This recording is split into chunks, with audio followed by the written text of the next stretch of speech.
The chosen one. This message did not find you by chance. God guided you here, right on time, right on schedule, right on the verge of something significant. Because whether you can sense it or not, everything is about to change with one amazing meeting. One amazing moment, one unexpected connection, and one door. God unlocks doors that no man can close, causing a spiritual collision that rewrites the narrative of your life. This is not about chance. This is about the heavenly setup. Heaven had been planning something behind the scenes. And the message, this is your confirmation. Let's go deep. 7 chapters, 7 revelations, 1 destiny. A defining moment is on its way. Before we delve in, please like, share, and subscribe. Because this message is more than simply substance. It's heavenly affirmation that your transformational season is approaching. If your spirit is feeling this frequency, type it in the comments right now. That number is not random. It's a spiritual indication that you've woken and are one step away from the heavenly meeting that will change everything. Not everyone will get through this word. Only those who have been genuinely selected will bear what is to come. Those who remain, however, will acquire clarity, experience activation, and unlock the coded instructions that heaven has buried in each line of this message. This isn't something you hear once and forget. It's a live message that develops with your spirit. Return to it when your trust is weakened. When your hope runs low, rewatch it because another layer will reveal itself. Another key will be disclosed at the right time, bringing everything closer. The chosen one. You're the one. Divine encounter away. Let's start with chapter 1. Destiny does not need a crowd. Just a second. The chosen one. Pay careful attention. Your fate is not determined by who claps for you, promotes you, or even sees you. Destiny is not democratic. It is divine. You don't need a crowd. You do not require a platform. You do not need a viral event or a popular hashtag. You just need one item. A holy meeting with God. Throughout Scripture, we don't see God waiting for people to build a following before changing their lives. We witness unexpected visits, unforeseen interventions, and abrupt transformations that rewrite whole tales in one miraculous breath. Take a look at Saul on his way to persecute the early Christians. He was not fasting. He was not praying. He was not even looking for truth. But at one glorious moment, heaven halted his voyage with a burst of light. Saul died, and Paul was born. His name and nature changed. His purpose was launched by a single heavenly experience. Look at Moses. He was not standing in a temple or castle. He was in the middle of nowhere, tending sheep, hiding from his past, and harboring sorrow. But then a shrub caught fire and did not go out. And God spoke. That moment transformed the fugitive into a deliverer. That moment sparked the Exodus. Consider the lady who is bleeding. She had struggled for years. Doctors failed her. People shunned her culture and rejected her. But she said to herself, if I could just touch the hem of his gown. She didn't need the whole chat. She did not require a public invitation. She just needed one touch, a one instant of heavenly communion. Her whole existence transformed. These were not coincidences. These were heavenly collisions. The intersection of human need and divine timing. Average individuals have average days. But an incredible God intervened and made the event holy. The chosen one. Don't care about who walked away. Stop stressing about who doesn't support you. Stop attempting to capture the attention of those who lack the ability to access your next level. God does not need a committee to affirm you. He simply needs a minute to alter you when heaven arranges your meeting. It will not take long. Everything will speed up. The doors will open. Favor will flow in. Resources will emerge. People you've never met will want to assist you. Ideas will flow easily. Strength will return. Purpose will revive. Because a single heavenly moment with God may achieve more than years of hustling ever could. You are not behind. You are not forgotten. You are not disqualified. You are merely being saved for a heavenly collision that is already scheduled on heaven's calendar. And when that does, choose one. It will not be little. It will not be silent. And it will not be mistaken. Destiny does not need a crowd. It is a moment, and yours will arrive soon. Chapter 2. Your delays have been divinely arranged. The chosen one. Let's talk about your waiting season. The portion of the voyage that has seemed completely silent. Stillness and dissatisfaction. You've sobbed about unreasonable delays. You've seen others promoted, honored, and apparently blessed while you stayed hidden, unnoticed, and frozen in what seemed like a perfect moment. But allow this truth to anchor your soul. Your delay was not a refusal. It was perfect placement. Heaven was not ignoring you. You were aligned. You weren't being punished. You were being prepped. Because when God is crafting a narrative of everlasting significance, He does not hurry the process. He does not microwave mantles. He does not launch you into destiny until the foundation is ready to support the splendor. If the door had opened sooner, it may have crushed you with the weight of early exposure. Had you met the wrong person at the wrong season?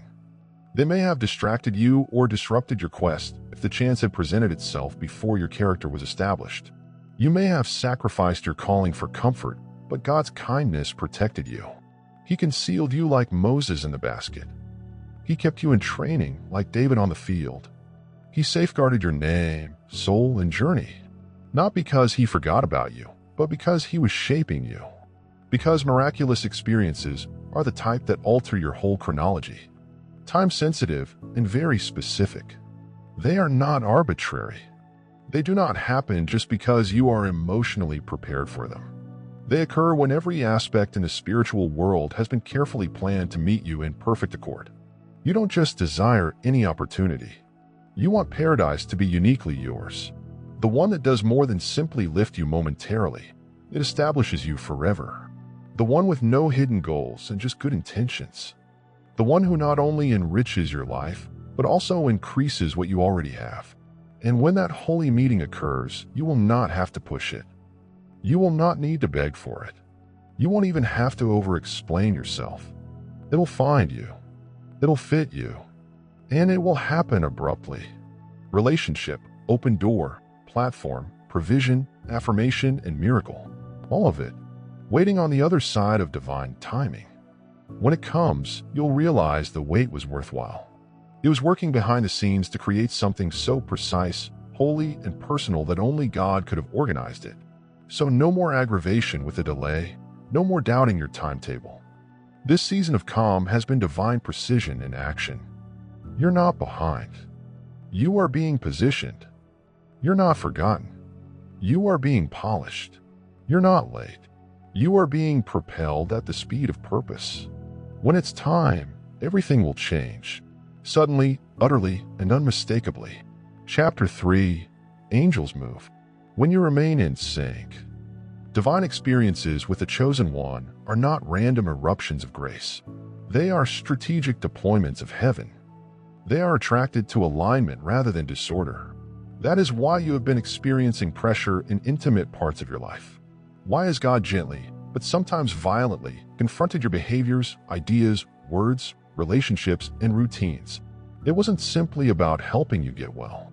It was about getting you ready, since alignment usually precedes assignment. Preparation always before release. When you walk in harmony, your heart, words, intentions, and actions all point in the same direction. You build an environment in which heaven may trust. You become a beacon, a landing strip for the divine. You become a channel through which angels may move freely. Think about Daniel. He prayed, fasted, and dedicated his whole self to heaven's will. The response was sent instantly, although spiritual opposition attempted to postpone it. However, his steadiness and alignment enabled the angel to burst through. Why? Because alignment keeps the atmosphere open. This is why your obedience is important, even when no one sees it. Why did that private gesture of forgiveness matter? Even if the individual did not apologize? Why did the discipline you maintained when leaving was simpler matter? Even though it felt indistinguishable.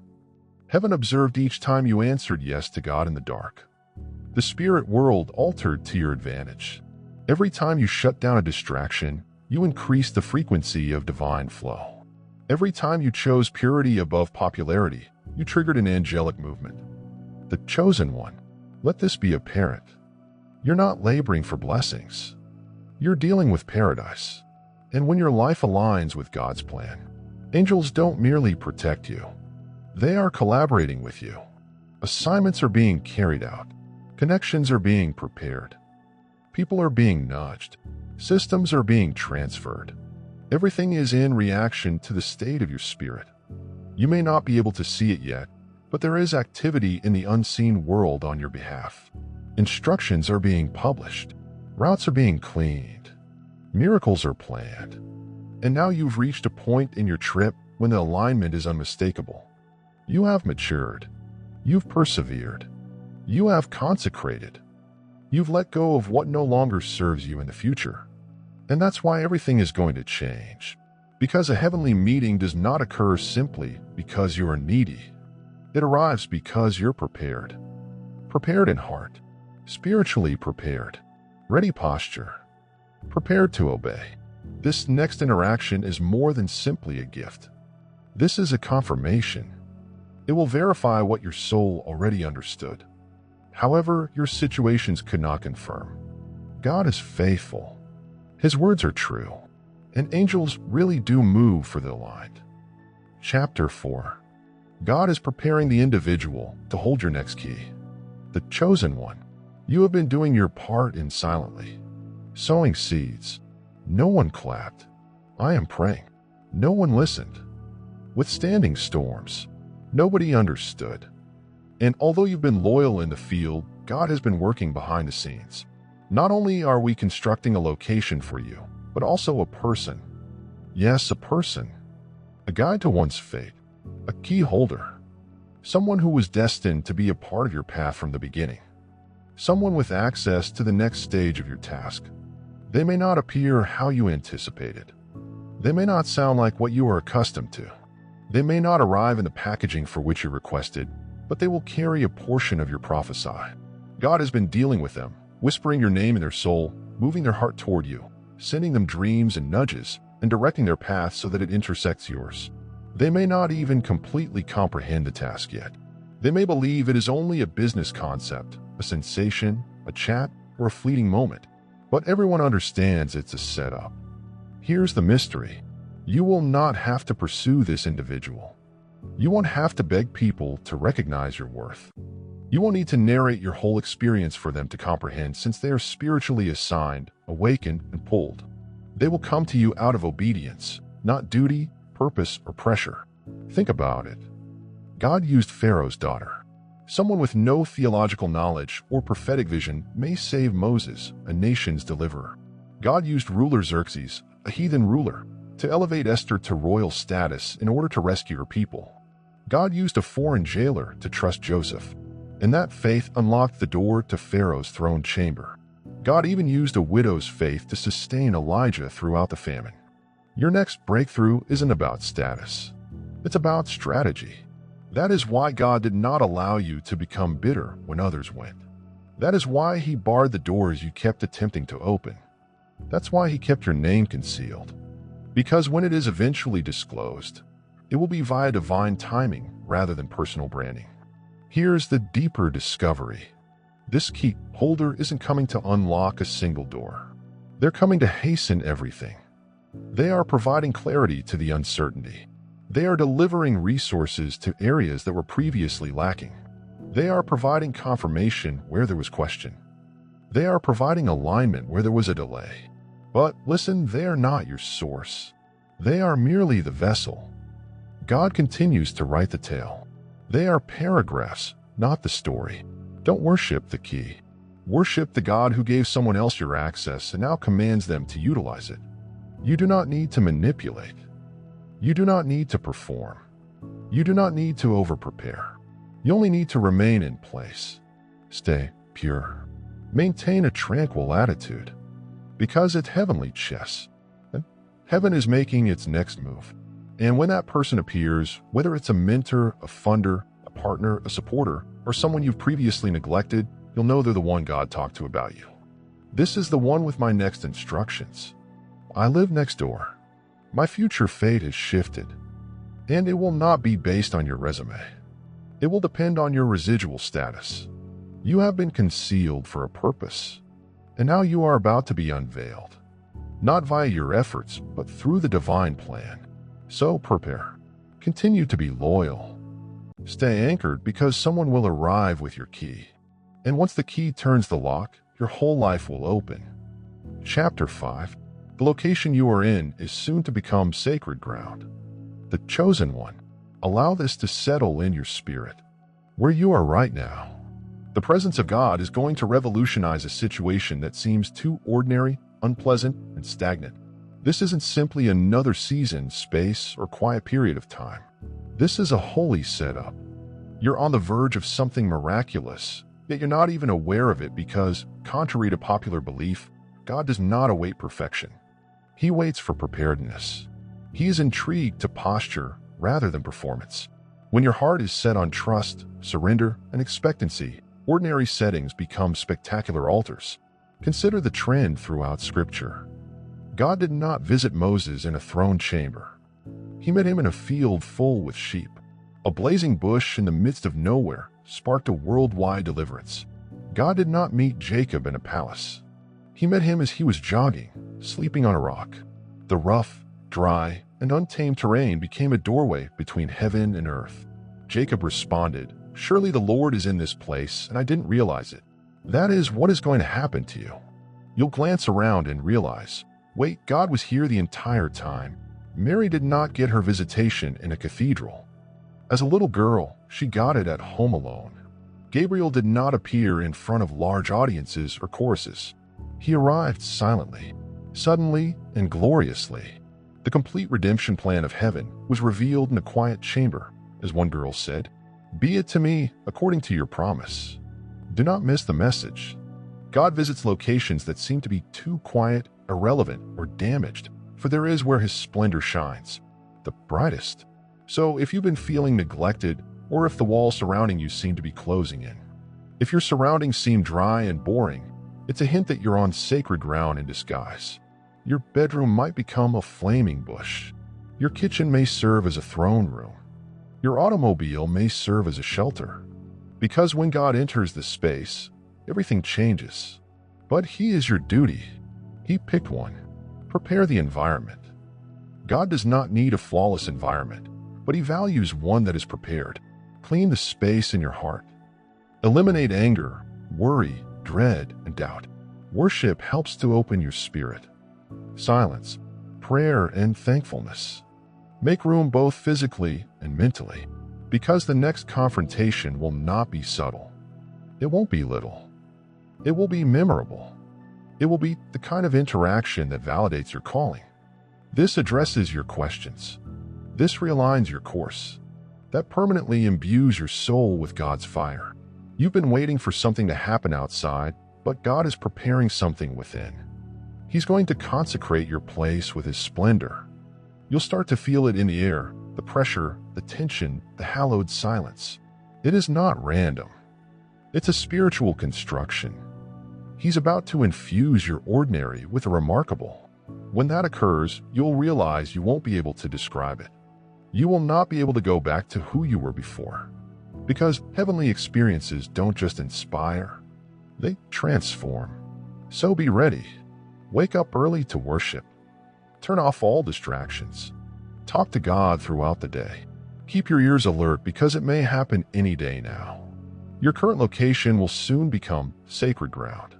Chapter 6. You're one, yes, away from unlocking the following season. The chosen one. Pay careful attention. This is more than simply a motivating thought. This is a prophetic reality.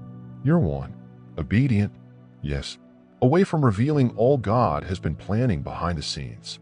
That door you've been hoping for has shifted. You've sensed the long-awaited breakthrough. It is not being delayed because God is uncertain. It is awaiting your consent. Heaven has already drafted the plan. The materials are already organized. Divine appointments are already marked on the calendar. But nothing will happen unless you say yes. You may be thinking that I answered yes to God years ago. But this is not about one yes in the past. This is about the fresh yes required for each new level. Every level necessitates a greater surrender. Every advancement requires a greater amount of trust. Every holy experience includes an invitation to go farther than previously. You do not need 100 strategies. You do not need a great resume. You need a surrendered spirit that can admit, God, I don't have all the answers, but my response remains yes. Think about Abraham. God commanded him to leave his father's home and travel to a land. I'll show you. Without a map, there is no clarity. Just a call. And Abraham's, yes, changed countries. Think about Mary, a teenage girl requested to bear the Messiah. She did not say, why me? She responded, be it unto me, according to your word. That yes brought salvation to the world. Think of Isaiah when God inquired, whom shall I send? Isaiah did not ask for a contract. He just replied, here I am, send it to me. So now it's your time. Your heavenly experience will include a question. It may not sound loud. It may not arrive with lightning. But your spirit will know. This is it. It may be. Will you let go of the relationship? Will you leave that comfort zone? Will you start? Will you believe me even if no one applauds? Even if you are scared? God does not intend to rob you. He is attempting to reposition you. That, however, will not cost you everything. It will reconnect you with everything you were created for. Let's go deeper. Your yes is risky, which is why you've been experiencing so much pushback recently. Hell is not intimidated by a chosen one who has lofty goals, but hell trembles before a chosen one who obeys your command. Yes is a weapon. Your yes breaks the bonds of your yes, shifts your bloodlines, yes. Your yes releases angels and activates destiny. And let's be honest, sometimes we do not say no to God. We simply remain mute. We postpone, we hesitate. We second-guess. Delayed obedience is still disobedience. The time to answer is now. The window is open, and the environment is ready. Don't let fear prevent you from enjoying the moment. You do not need all of the steps. Simply take the first one. You do not require complete clarity. Simply move with trust. You don't need validation. God's voice is sufficient. The chosen one. This is not about being flawless. It's all about willingness. Heaven is not seeking for the most gifted, popular, or well-followed. Heaven is seeking for the most surrendered person. Yes, can change everything. One, yes, can take you into rooms you never expected. One, yes, can you release a provision if you didn't earn it? Yes, can transform your sorrow into something meaningful. And this is the reality. Your yes does not just bless you. It blesses generations and opens doors. Others report that it cures problems in their bloodline. It leaves its imprint on forever. So today, be courageous, surrendered, and ready.